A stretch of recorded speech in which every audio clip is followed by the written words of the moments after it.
এই তুফান একদিন ডিস্ট্রিক্ট লেভেলে খেলবো, কিন্তু বাশির ভাই জানতো না আমি একদিন ন্যাশনাল লেভেলে খেলবো।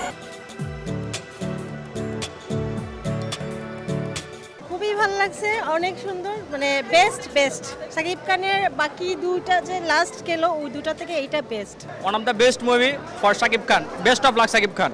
আমার দেখা খুব সুন্দর একটা মুভি ছিল এবং খুব সুপার হিট একটা মুভি ছিল।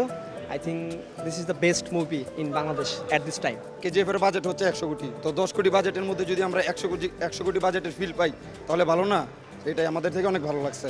সুপার হিট ব্লকবাস্টার, কেজিএফ এর বস, এটা ঠিক আছে, অনেক ভালো করছে। Thank you Raihan Rafi, thank you Shakib Khan.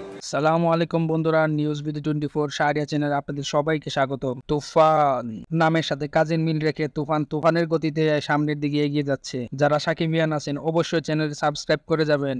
Toofan district লেভেলে খেলার পর এখন ইন্টারন্যাশনাল লেভেলে খেলতেছে। 5 জুলাই কলকাতাতে তুফান রিলিজ হবে। এর মধ্যে ওইখানে জায়গায় জায়গায় তুফানের পোস্টার দেখা যাচ্ছে। তুফান এখন পর্যন্ত বক্স অফিসে 25 কোটির বেশি কালেকশন করেছে, যা অলরেডি ব্লকবাস্টার।